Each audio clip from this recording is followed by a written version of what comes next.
So, I don't know about you guys, but it seems like Treyarch is going out of their way to just continue to make guns that are absolutely fantastic in this game, even better. Of course, we are talking about the AK-47 again here today, but it is back and better than ever in Season 5 after it did receive a little bit of a tweak here. As you can see on the screen here, they actually did reduce the sort of bullet velocity negative that you do get from the suppressor attachments, and in this case, the actual minus that we do get is only 8%, which is a really strong boost to our bullet velocity, meaning our hit detection with the AK-47 at longer distances is even stronger than it was before. Just before we do get into this best AK-47 class setup in Cold War Season 5, make sure you do hit that subscribe button with those notifications turned on. I do very much appreciate it, and it really does help me out. Of course, we are looking for 6,000 subscribers very soon and 10,000 by the end of the year, so if you could help me achieve that goal, that would be absolutely massive. So let's talk about the AK-47 here. Not much has changed with this thing, but it is definitely better than it was previously. So I'm sure many of you probably have seen this class setup by now, but if you haven't already, we do go with the secondary first because that's just how we roll here. The timestamps are going to be on the video's loading bar and of course in the description though, so if you are looking for just the attachment for the AK, make sure you do just skip to that section. So as I was saying, AM63, these are the attachments that we want to run with at the moment. We'll probably be switching out this for the Marshall when that does release in the mid-season update, but for now, we want that sound suppressor, the reinforced heavy barrel, the 5mm laser for the hip fire accuracy, the 25 round mags to give us the most amount of bullets to fire here, and of course the dual wield stock to have two of these very powerful pistols. For our tactical, we are still going with the stim shot, the ever reliable option that does give us that extra health when we do get into a gunfight. A very important piece for most of our class setups here. Then of course we move to the lethal. Now there is something to be said for the tomahawk depending on what map you are playing on. If you are on Echelon, there is a neat little spot on the circle domey room where you can just chuck it at the roof and it might end up hitting someone in the head off a ricochet, which is kind of fun. But I usually just run with the Semtex here. Then, of course, the field upgrade is the field microphone. This is a very good option for learning new maps such as Echelon. If you've never played Slums before, this can be a very useful piece of equipment here as you do learn where people move and when they are coming to get you here. As usual, the AK-47 is just a 5 attachment class setup. We really don't need 8 on this thing. It's very powerful as it is. So perk greed, having 6 perks is one of the strongest options we can go with. For those perks, we do have flak jacket and forward intel here for that explosive resistance, as well as not taking as much damage from fire. As a lot of people are using the flamethrower at the moment, it's pretty good here. And forward intel for a larger minimap size, as well as seeing that enemy respawn location, is very powerful and super underrated. Perk 2, we do have Scavenger and Tracker here. Being able to get that extra ammunition on people we do kill is really strong as well as the enemy footprints on the ground, meaning we can follow people around. And then, of course, in the perk 3 slot, we do have Ghost and Ninja, and you already know what they do here. So the AK-47 attachments are pretty much what we have presented previously. If you've never seen one of those class setups, though, we are going to go over it here. Starting off with the suppressor here, this is one of the attachments that did get changed in the most recent update. The Season 5 patch did change this. We actually get more bullet velocity out of this, about 7% more bullet velocity, which is actually a really nice number here. This does take our bullet velocity a little bit less than we would like though, 13% and 8% reductions. But when we do have the reinforced heavy barrel, which is our barrel of choice, we do get 100% increase to our effective damage range as well as 40% bullet velocity. And as I said, those numbers are 70 meters worth of damage range and 926 meters per second of bullet velocity, which is a really strong option to get us going here. Moving on into the underbarrel, we basically just need something for a little bit of extra recoil control, and that is of course the foregrip here. This does give us a 15% increase to our horizontal recoil control and no negative. So this is one of the most balanced options you can go with, but you can take the Spetsnaz speed grip as well if you do like being a little bit more aggressive, sprinting around the map a little bit more. Then we have the handle for that serpent wrap. That 25% increase to our aim down sight speed is very important to help us get those sights up nice and quickly. And then we do of course combine this with the KGB skeletal stock for the sprint to fire speed increase of 30% and 40% aim walking movement speed is a really nice boost here. However, if you are playing on like a 12v12 or a larger map where there's more people buzzing around, you can drop off the stock and take a magazine attachment if you do prefer more bullets. That is always a good option as well. But as usual, guys, we are just going to jump into some gameplay here and have an excellent time with this thing. You know about the AK-47 by now. It is one of the strongest guns in the game. But we'll be taking a look at further guns in, of course, the Season 5 update very soon. Alrighty, so we are back on Hijacked, which is one of my favorite maps of all time. Basically, all you have to do is just get under the boat and you will be able to shred people. Actually, it's a bit of action down here, which is honestly kind of unusual. There isn't usually that many people who like come down there off the rip. Like usually you don't get into a gunfight at least until about halfway through the round down here. Then people start coming down here. But if you go down here straight away, you usually get into a little bit of free space here. So, chill out. It is a bit of a tough option at the moment to push up this way, mostly because that guy's probably just sitting there at the end of the thing waiting for me. But do we risk it or do we wait 5 more seconds? I think we wait 5 more seconds here. All right, let's go for it. We waited our time. Is he up here? Is he up here? That's good timing. Nope, that's a teammate. Okay. Ah, God. Oh, that's not good. Can we get the jump? Oh, he's dead. Okay, that's fine. Alright, we are getting flanked again. Let's come back here, take out that guy, and continue on our way. Always got to know when people are going to be coming behind you in this game. Of course. Always got to know what's behind you, and that is one of the things that forward intel actually helps with an awful lot. Like, just being able to know when somebody does respawn behind you, you can just flip around and be like, yep, I know exactly where you're coming from. I'm going to take you out fairly easily. Again, this is another situation where we can just get under the boat very, very quickly and basically just be able to make our way to the flank. And we should be able to get a job done here. A little slide. Should be somebody just waiting there, which is good, actually. Is he just going to keep coming? I don't think so.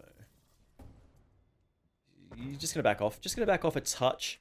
Don't really want to risk our little start to a streak here, so we're just going to play a little safer. Again, there is probably somebody just on the... Yep, there he is there. Other guy there. I'm just going to go back under the boat because I don't really need to continue that gunfight, and we can just run to the other end of the boat where the respawns are happening. Or at least some of the respawns are happening. Maybe they flipped back as... Looking at the... Ooh, I was going to say, looking at the... Okay. Okay, he's going to be this... Okay, I just got to back off. I don't want to get in that gunfight. Ah! Oh, God. No. I panicked. I'm not going to lie. I panicked there. That was pretty poor. That was honestly pretty poor from me. I'm a little disappointed about that because that was not a difficult kill. We just sort of flipped out at the wrong time there. That was not ideal. Again, we just want to be taking positions that get us into decent spots. I'm thinking they are respawning down here, maybe? Might be able to get a little... Nope, little action. Nope. Never. Oh, God. The timing, again, they actually are spawning down here, is it? Maybe? Yep. I'll take out that guy. This thing has basically no recoil with this particular class setup. Like, we aren't taking a recoil increasing barrel or anything like that. So it's just really simple. Really easy, really smooth to hit shots with this thing. There's a guy up here. There was. Is that him? Take out that guy. Take out that guy as well. Alright, this is a pretty safe spot to be in at the moment, especially since we can have our field microphone here. But do we want to be a little bit more aggressive? I think we should be a little bit more aggressive. It's good for the video. It's good for the video to be a little bit aggressive here. So let's push to the underside of the boat. Hopefully there's nobody down here. We'll get the pistols out just in case. Let's slap this here just to get a little bit more information going. This is always a risky push, especially on this particular hard point, because they are just literally sitting there and there is a window or a doorway watching from the kitchen. I think we actually are able to push up now. That's good. I'll take it. I'll take the kill there, and then we can back off just a little bit, wait for somebody to come to us, hopefully. No, we should be able to push up here now. Nope, I don't know. We died to exactly what we thought we were going to die to, which was that guy sitting there just waiting for us, which, that happens. That is what this game is about sometimes, just waiting for people to walk into you, because they do. They do, and they will. It is just what happens. I think there's going to be a guy... Oh. Trophy system. Trophy system. I don't like trophy systems. Trophy systems make me sad. They just ruin my utility, and I just don't like having my utility taken away from me, which is not ideal. We could be playing a little bit more hardpoint here, but nah. Nah, we ain't about that. Okay, we are in the close quarter situations here again. Got the pistols out.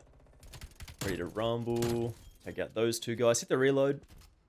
And see if there is anybody up here, but there is not. Take out that guy, and then... Ooh.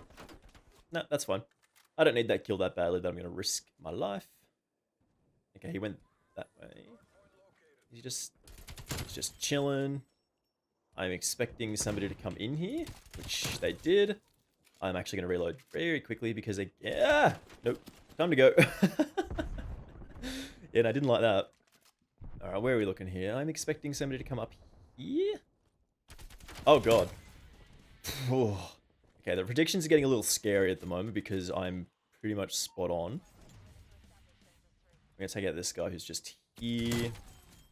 Alright, we're at the war machine with a harp in the sky, which is very, very good. If you ever get the combo of the war machine and the harp, man, you are just in good business here. Alright, so they are going into the kitchen. I think they're getting taken care of. Actually, he's above. He's above and he's getting kills, and that's not good. No, she's on the stairs. That's good. We can move now. We got our man. Let's do a little bit of work. Is everybody leaving? Yep, there's only 3 people on the enemy team. We have done a pretty good job of making them sad here. We're going to send that down there, maybe. Yeah, this is kind of boring now. There's only 2 people on the enemy team. That's tough. Man, 20 and 2, and the streaks are dead because everybody else left. So, okay, whatever. Okay, that's fine. We'll try and keep going here, but that might end up being the entirety of the gameplay because, I mean, it's not really super interesting to see 6 people try and gang up on, like, 2 guys. It's not super interesting, but if we get some more kills, you will end up seeing them in this video here. Is there anybody down here? There he is. He is down there. Come on. Look at him. He got taken out eventually. This is tough for that guy, bro. That's...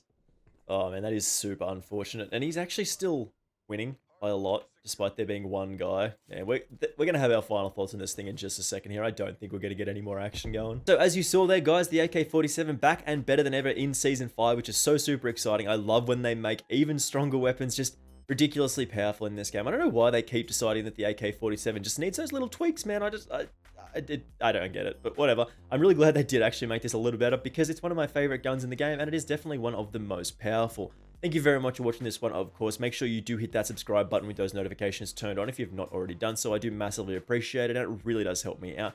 But I know about 90% of you guys watching these videos right now are not subscribed, so if you could take the time, that'd be fantastic for me. So of course, I will see you in the next video. Bye!